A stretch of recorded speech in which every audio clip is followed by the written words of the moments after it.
ایک قطرہ بذات خود کچھ نہیں ہوتا، لیکن جب وہ سمندر سے مل جاتا ہے تو سمندر کا حصہ کہلاتا ہے۔ ویسے ہی اپنی خودی کو فنا کر کے اپنے محبوب کو پانے والوں میں اللہ کے ولی حضرت شمس الدین تبریزی سبزواری کا نام یاد رکھا جائے گا۔ آپ کا شجرہ نسب تاریخ نے اپنے دامن میں کچھ یوں لکھا ہے: امام علی، ان کا بیٹا امام حسین، ان کا بیٹا امام زین العابدین، ان کا بیٹا امام محمد باقر، ان کا بیٹا امام جعفر صادق، ان کا بیٹا حضرت اسماعیل، ان کا بیٹا محمد، ان کا بیٹا اسماعیل ثانی، ان کا بیٹا محمد منصور، ان کا بیٹا سید غالب، ان کا بیٹا حضرت عبد المجید، اور ان کے دو بیٹے ہوئے حضرت منتخب باللہ اور حضرت منتظر باللہ۔ حضرت منتخب باللہ سے حضرت قلندر شہباز کا نسب ملتا ہے، اور حضرت منتظر باللہ سے شاہ شمس تبریز کا کچھ یوں۔ ان کے بیٹے ہوئے حضرت احمد ہادی، ان کے بیٹے ہوئے سید ہاشم علی، ان کے بیٹے ہوئے محمد معصوم، ان کے بیٹے ہوئے محمود، ان کے بیٹے ہوئے سید محب، ان کے بیٹے ہوئے علی خالد، ان کے بیٹے ہوئے عبد المومن، ان کے بیٹے ہوئے علی سلام الدین، ان کے بیٹے ہوئے محمد صلاح الدین، ان کے بیٹے ہوئے حضرت شمس الدین تبریزی سبزواری، جس کو زمانہ شمس تبریز کے نام سے یاد کرتا ہے۔ آپ کی ولادت سے تقریباً 25 سال پہلے آپ کے دادا علی سلام الدین نے آپ کے بابا محمد صلاح الدین سے کہا کہ اے میرے بیٹے، ان قریب اللہ تجھے ایک بیٹا دے گا جس کا فیض سورج کی طرح پوری دنیا میں چمکے گا، اس کا نام شمس رکھنا، اور اسے یہ میری امانتیں دینا اور کہنا جو علم اسے ملنا ہے وہ علم اس کے خون میں چھپا ہے۔ بس کچھ برس بعد اللہ پاک نے 15 شعبان 560 ہجری بمطابق 1 دسمبر اپنی رحمت کے خزانے میں سے اس ولی کا ظہور کر دیا جس کو آج بھی زمانہ شمس تبریز کہتا ہے۔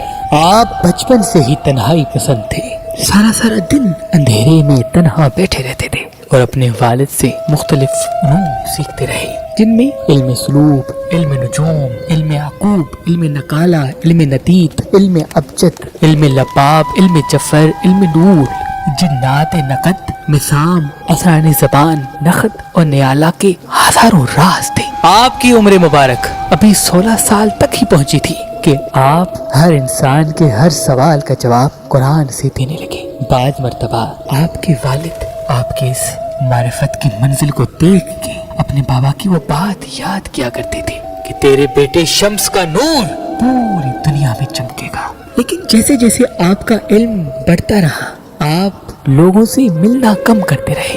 آپ کے بابا مختلف گاؤں، دیہات، شہر میں آپ کو لے کے جایا کرتے تھے اور آپ دین حق کی تبلیغ کیا کرتے تھے۔ بس آپ کی عمر ابھی تھوڑی ہی بڑی ہوئی تو آپ کے والد نے آپ کی الگ طبیعت کو دیکھ کے حضرت جلال الدین کی بیٹی سے آپ کی شادی کرانے کا فیصلہ کر دیا۔ اپنے والد کی خوشی کے لیے آپ نے شادی کر دی اور اس سے آپ کو اللہ نے 2 فرزند عطا کیے، ایک سید نصیر الدین اور دوسرا سید اللہ الدین، جن سے آپ کی اولاد آج بھی پوری دنیا میں شمسی، تبریزی یا سبزواری سادات کے نام سے پائی جاتی ہے۔ بس زندگی گزر ہی رہی تھی کہ ایک رات آپ کے والد نے خواب دیکھا کہ وہ سورج کی روشنی کو زمین میں تدفین کر رہا ہے۔ خواب سے بیدار ہوا، تعبیر پوچھنے کے لیے سوچ ہی رہا تھا تو آپ کے فرزند حضرت شمس تبریز قریب آئے اور کہا، بابا، اللہ نے سورج کی روشنی کو سب کے لیے رکھا ہے، لیکن آپ کا اس سورج سے پیار اس فیض کو دنیا سے روک دے گا۔ بس اتنا کہنا تھا تو آپ کے والد نے اس خواب کی تعبیر پالی اور کہا، اے میرے بیٹے، تیرا جہاں جی کرے وہاں چلا جا، کیونکہ تیرے ہاتھوں سے، تیرے کردار سے لاکھوں لوگ فیض پائیں گے اور سینکڑوں لوگ مسلمان ہوں گے۔ جاؤ بیٹا جاؤ۔ بس اپنے بابا سے اجازت لے کے آپ تبریز کی طرف روانہ ہو گئے اور 12 سال تبریز میں رہے، اسی کہ وہاں کے لوگ انسانوں پہ ظلم کرتے تھے تو آپ مسلسل ان کی اصلاح کرتے رہے، تبھی آپ کو شمس سبزواری اور شمس تبریزی بھی کہا جاتا ہے۔ بس اس کے بعد شاہ شمس تبریز مکے کی طرف روانہ ہو گئے۔ اللہ کے گھر کی زیارت کے بعد روضہ رسول بھی آئے، وہاں سے نجف नजफ से करबला, करबला से बगदाद, बगदाद से सामरा, सामरा से फिर मशहद, मशहद से कीनिया, अफ्रीका, पूरी दुनिया में मुख्तलिफ जगहों पे जाते रहे और अपने किरदार और करामात और इल्म से लोगों को फैज़ देते रहे। तभी आपको मुख्तलिफ ममालिक के लोग मुख्तलिफ नाम से बुलाने लगे। रोम में शम्स तबरेज, इराक में शम्स बगदादी, ईरान में शम्स तबरेजी सब्जवारी, कश्मीर में शम्स परिंदा, अफ्रीका में शम्स कलंदर, किनान में शम्स किनानी, मिस्र में शम्स मिस्री और शाम में शम्सुद्दीन के नाम से याद किया जाने लगा। आपकी एक आदत हुआ करती थी कि आप मुख्तलिफ शहर जाके तबलीग और लोगों की इस्लाह किया करते थे, लेकिन जब वहाँ के लोग दर्स अखलाक पा लेते थे तो आप वहाँ से कूच कर लिया करते थे। वो लोग ढूंढते रहते थे, लेकिन आप फिर कहीं ऐसी जगह चले जाया करते थे जहाँ लोगों को इस्लाह की जरूरत होती थी। तभी आपकी एजाजी कब्रें काफी मकामात पर हैं। खुई ईरान में भी आपकी एजाजी कब्र बनी हुई है, रोम में भी आपकी एजाजी कब्र बनी हुई है, तुर्की में भी आपकी एजाजी कब्र बनी हुई है, कराक्रम में भी आपकी कब्र बनी हुई है, क्योंकि आप लोगों की इस्लाह के बाद अचानक से वहाँ से चले जाते थे और लोग आपको ढूंढते रहते थे और आपकी एजाजी कब्र बना लेते थे। ऐसे घूमते घूमते जब आपकी उम्र मुबारक तकरीबन 60 साल की हुई तो आप रोम पहुंचे। फटी हुई चप्पल, पुराने कपड़े, फकीरी लिबास, बड़ी बाल, लोग आपको अजीब निगाह से देखते थे और लबों पे हरदम जिक्र अली इब्न अबी तालिब अलैहिस्सलाम और बीबी फातिमा ज़हरा सलामुल्लाह अलैहा की शान मुसलसल बयां करते रहते थे। यही सबब था कि लोग और उस वक्त के उलमाए दीन आपकी तौहीन करते थे। एक मर्तबा रोम में आप चल रहे थे, देखा कि एक आलिम जिसको जमाना जलालुद्दीन रूमी के नाम से पहचानता है अपने शागिर्दों को दर्स दे रहा है और उसके साथ उसकी वो अनमोल किताबें जो हाथ से लिखी हुई थी, जिसमें कुछ उसके वालिद के हाथ की लिखी हुई किताबें भी थी। शाह शम्स तबरेज करीब आके कहने लगे, आए अपने आप को आलिम कहने वाले, ये क्या है और तुम क्या कर रहे हो? मौलाना रूमी ने ऊपर देखा, फटे हुए कपड़े, टूटी हुई चप्पल, बड़े बाल, चेहरे पे मट्टी।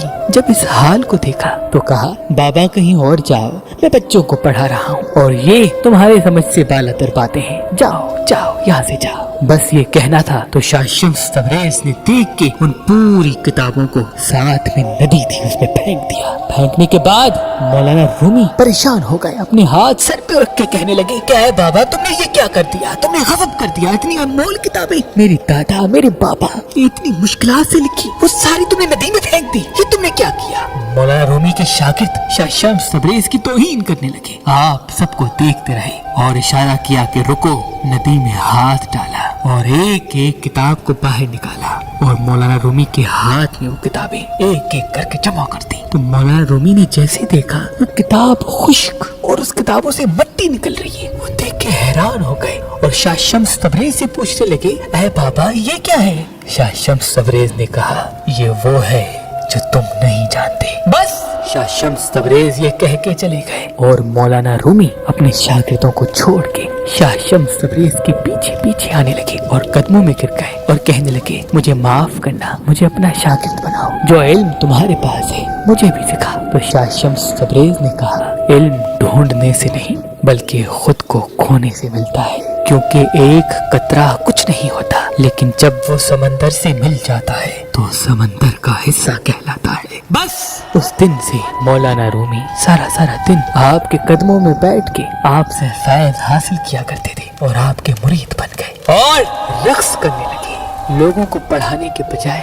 अपने आप में खो गए, खुदा के इश्क में जबीन को खम कर दिया। लेकिन जो मौलाना रूमी के शागिर्द थे वो दिन ब दिन हजरत शाह शम्स तबरेज के दुश्मन बन बैठे कि इस बाबा ने पता नहीं क्या हमारे उस्ताद पे जादू कर दिया कि सारा दिन ये घूमते रहते हैं, रक्स करते रहते हैं, हर चीज तब्दील करते, हर चीज छोड़ दी। मौलाना रूमी शाह शम्स तबरेज की शान में कहते थे कि शम्स ऐसे है कि दुनिया का कोई कितना भी बड़ा आलिम हो, लेकिन जब शाह शम्स तबरेज की सोहबत में बैठता है तो उसे ऐसा लगता है कि मुझे तो कुछ नहीं आता जो इसे आता है। पूरी दुनिया को शम्स तबरेज के कसीदे सुनाया करते थे और कहते थे कि मुझ जलालुद्दीन रूमी को यकीन और मारिफत शाह शम्स तबरेज से मिली। लेकिन आपके खानदान वाले दिन ब दिन शाह शम्स तबरेज की तौहीन करने लगे, बुग़्ज़ रखने लगे, हसद करने लगे। तो आप रोम कोनिया छोड़कर दमिश्क सीरिया चले गए और हमेशा की तरह वहाँ पे भी गुमनामी की जिंदगी बसर करने लगे और लोगों की इस्लाह करने लगे। लेकिन यहाँ पे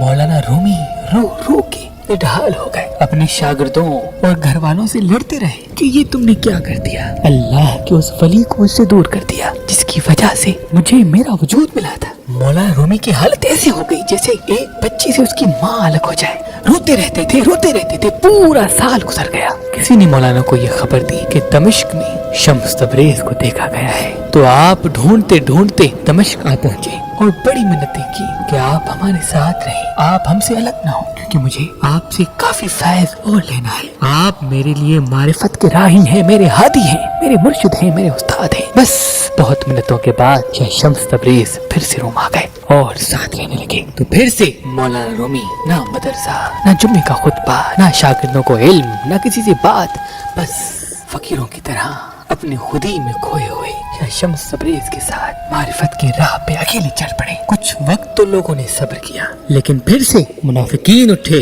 हासदीन उठे और कहने लगे कि जब तक ये ढोंगी बाबा होगा तब तक हमारा उस्ताद हमें इल्म नहीं देगा। आओ इस बाबा को कत्ल कर लेते हैं, मार देते हैं। शाह शम्स तबरेज ने अपने शागिर्द मौलाना रूमी से कहा कि तुम्हारे लोग मुझे मारना चाहते हैं। मौलाना रूमी ने कहा किस में है हिम्मत कि मेरे उस्ताद को हाथ लगाए। शाह शम्स तबरेज ने कहा बस जितना तुम्हें सीखना था मुझसे तुम सीख चुके, अब तुम फैज अपने अल्फाज में ढाल के ज़माने तक पहुंचाओ।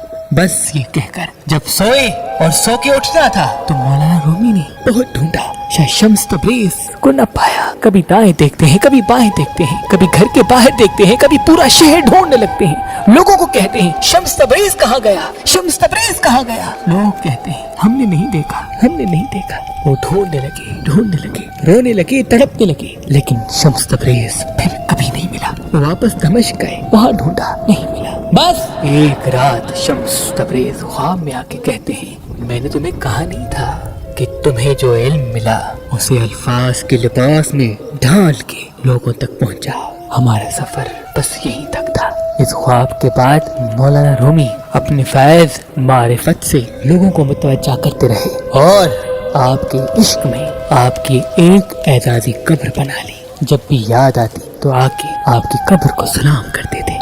और शाह शम्स तबरेज वहाँ से इमाम अली के रोजे पे आके एक फकीर की तरह बैठ के जिंदगी बसर करने लगे। कभी किसी गांव, कभी किसी गांव, कभी किसी शहर जाते थे, लोगों की इस्लाह करके फिर से रोजा इमाम अली पे आके बैठ जाते थे। बस एक मर्तबा आप इमाम मूसा काज़िम अलैहिस्सलाम के रोजे की ज़ियारत के लिए बगदाद गए तो बगदाद का बादशाह रास्ते से जा रहा था। सब अपने सर को झुका के खड़े थे, लेकिन शाह शम्स तबरेज बारोब उस बादशाह के चेहरे को देख रहे थे। बादशाह को ये बात पसंद नहीं आई। उसने कहा ये फकीर कौन है। लोगों ने कहा पता नहीं, ऐसे ही कोई फकीर है आया है। उसने शाह शम्स तबरेज को कैद करा के अपने महल बुलाया और तौहीन की, बहुत कुछ कहा। शाह शम्स तबरेज सिर्फ देखते रहे। बहुत तौहीन के बाद अपने महल से निकाल दिया। बस शाह शम्स तबरेज का बगदाद से नजफ की तरफ जाना था कि इतनी देर में उस बादशाह का बेटा मर गया। बेटे का मरना था तो लोगों में ये चर्चा शुरू हो गया कि शायद उस फकीर की बद्दुआ लगी है जिसको बादशाह इतना बुरा भला कह रहा था। इसने कुछ भी नहीं कहा। बादशाह को इस बात का एहसास हुआ। उसने अपने सिपाहियों से कहा कि जाओ ढूंढो, उस फकीर को ढूंढो। मुझसे बड़ी गलती हो गई, मैं उसे माफी मांगना चाहता हूँ, मुझे इतनी बड़ी सजा न दे, जाओ उसे ढूंढो। किसी ने कहा कि हम उस फकीर को नजफ में देखते हैं, वो रोज़ा अली के साए में बैठा होता है। आते हैं और शाह शम्स तबरेज के कदमों पे गिर के कहते हैं ऐ अल्लाह के वली चलो बादशाह के पास। तो आपने कहा कौन बादशाह? मेरा बादशाह सिर्फ अली है। लोगों ने कहा आप चले, वो आपसे माफी मांगना चाहता है, उसका बेटा मर गया और उसे ये लगता है कि उसे आपकी बद्दुआ लगी है। बस ये कहना था। तो आपने कहा जाओ अपने बादशाह और उसके मरे हुए बेटे को मेरे बादशाह अली के दरबार में लेके आओ। बस वो बादशाह रोते रोते अपने बेटे की लाश को लेके शाह शम्स तबरेज के पास आया और दस्ते अदब को जोड़ के अर्ज करने लगा ऐ अल्लाह के वली मुझे माफ करना, मैं दौलत के नशे में मस्त था, आपके दिल को दुखाने के सबब अल्लाह ने मुझसे मेरा बेटा ले लिया। शाह शम्स तबरेज ने कहा जिंदगी और मौत अल्लाह के हाथ है। उस बादशाह ने रोक के कहा اے اللہ کے ولی، آپ صرف اللہ سے یہ کہے کہ اگر آپ کے دل دکھنے کے سبب میرا بیٹا مرا ہے تو وہ زندہ ہو جائے، بس یہ کہے۔ تو شاہ شمس تبریز نے ہاتھوں کو اٹھا کے کہا، اے اللہ، اگر اس بادشاہ کہلانے والے انسان کا بیٹا اس لیے مر گیا کہ اس نے تیرے بندے کا دل دکھایا تو اس کا بیٹا میری دعا سے زندہ کر دے، بس یہ کہنا تھا۔ تو بادشاہ کا بیٹا زندہ ہو کے کھڑا ہو گیا۔ لوگ حیران ہو گئے کہ یہ کیا ہوا، 2 دن سے مرا ہوا انسان کیسے زندہ ہو گیا؟ یقیناً یہ بہت بڑا جادوگر ہے، اس کی کھال اتارو، اسے سنسار کرو، اسے جلا وطن کرو۔ یہ باتیں پھیلنے لگی۔ آپ نے جلال میں سب کو دیکھا اور کہا، اللہ کے معجزے کو جادو کہتے ہو؟ تمہیں کھال چاہیے، یہ لو۔ بس اپنے ہاتھوں سے اپنے بالوں کو پکڑا اور کھینچ کے اپنی کھال اتار کے اس کے قدموں میں پھینک دی۔ سب دیکھتے رہے اور آپ بغداد سے ہندوستان کی طرف روانہ ہو گئے۔ اس معجزے کے بعد وہ جو بیٹا زندہ ہوا تھا، اس نے اپنے بابا سے کہا کہ میری زندگی شمس تبریز کی دعا کا صدقہ ہے، آج کے بعد میں ان کا غلام بن کے رہوں گا۔ تو بس آپ کے ساتھ ایک آپ کا بیٹا نصیر الدین اور دوسرا وہ شہزادہ محمد چلتے رہے۔ دریائے چناب کے ہوتے ہوتے ملتان آ پہنچے۔ ملتان کا تاریخی پس منظر کچھ یوں ہے کہ یہ شہر صدیوں سے آباد ہے۔ ہزاروں سال پہلے ایک قوم جس کا نام مالی تھا یہاں آ کے رہنے لگے۔ سنسکرت میں آباد ہونے کو استھان کہتے ہیں، تو یوں اس شہر کا نام مالی استھان پڑ گیا، جو رفتہ رفتہ مالیتان اور مالیتان سے ملتان ہو گیا۔ شاہ شمس تبریز جب اپنے مبارک قدم لے کے اس شہر پہنچے تو نہ آپ کے جسم پہ کھال تھی، نہ پہننے کے لیے اچھے کپڑے، نہ پاؤں میں نالے، بس جسم سے خون بہتا رہا، اور مسلسل خون بہنے سے کیڑے آپ کے جسم سے لپٹے ہوئے ہوتے تھے۔ لوگ آپ سے نفرت کیا کرتے تھے، کوئی آپ سے بات تک نہیں کرتا تھا، کوئی آپ کے قریب آ کے آپ کو کھانا تک نہیں دیتا تھا، لیکن آپ اپنی وجد میں اپنے خدا کے عشق میں مصروف رہا کرتے تھے۔ بالآخر اس شہزادے کے بیٹے کو بے انتہا بھوک لگی تو کسی نے تھوڑا سا گوشت اللہ کے نام پہ اس کو دے دیا کہ جاؤ، تم پردیسی ہو، جاؤ کھاؤ۔ اس گوشت کو پکانے کے لیے پورا ملتان پھرتا رہا، کسی نے گوشت پکا کے نہ دیا۔ بالآخر چند لوگوں نے اس شہزادے کو مارنا شروع کر دیا، ایسا مارا کہ وہ روتا روتا شمس تبریز کے پاس آیا اور کہنے لگا، اے اللہ کے ولی، یہاں کے لوگ بہت برے ہیں، ان کے پاس کسی غریب انسان کا کوئی احساس تک نہیں، چلو یہاں سے چلتے ہیں۔ بس شاہ شمس تبریز نے اپنی جھکی ہوئی نگاہوں کو اٹھایا اور کیا دیکھیں کہ ان کے مرید کا چہرہ خون سے لال اور وہ بھوک سے نڈھال۔ شاہ شمس تبریز نے دیکھ کے کہا، تمہیں یہ گوشت کھانا ہے؟ اس نے رو کے کہا، اے اللہ کے ولی، میں نے 2 دن سے کچھ نہیں کھایا۔ بس شاہ شمس تبریز نے آسمان کی طرف نگاہ کی اور اپنے مرید سے گوشت لیا اور سورج کی طرف دیکھ کے کہا، اے شمس، تو بھی شمس ہے، میں بھی شمس ہوں، یہ گوشت مجھے پکا کے دو تاکہ میرا مرید کھائے۔ بس سورج کی گرمی بڑھتی رہی اور وہ گوشت پکنا شروع ہو گیا۔ ملتان میں قیامت برپا ہو گئی، لوگ ادھر ادھر بھاگنے لگے کہ یہ کیا ہو گیا۔ سب بھاگ رہے ہیں اور شاہ شمس تبریز اس گرمی میں گوشت پکا رہے ہیں۔ بس جب اس منظر کو وہاں کے لوگوں نے دیکھا تو آگے قدموں پہ گر گئے اور کہا کہ اے اللہ کے ولی، ہمیں معاف کر دو، ہم اس گرمی میں مر جائیں گے، آج کے بعد ہم کسی غریب کو کمتر نہیں سمجھیں گے، اے اللہ کے ولی دعا کرو کہ یہ سورج اپنی گرمی کم کرے۔ شاہ شمس تبریز نے کہا، آج اس سورج کی گرمی برداشت نہیں کر پا رہے تو سوچو روز محشر کی گرمی کس طرح سے برداشت کرو گے۔ اللہ کی مخلوق کا احساس کرو، اللہ کی مخلوق کو کبھی کم نہ سمجھو، کیونکہ اللہ اپنی مخلوق سے بہت پیار کرتا ہے۔ بس آپ نے دعا کی اور سورج کی گرمی پھر سے کم ہوتی گئی۔ لوگ آپ کی زیارت کے لیے دور دور سے آتے رہے، آپ کے قدم چومنے لگے، اور آپ کے فرزند نصیر الدین اور اس شہزادے کے بیٹے نے بتایا کہ یہ شمس تبریز ہے، مولانا رومی کا استاد،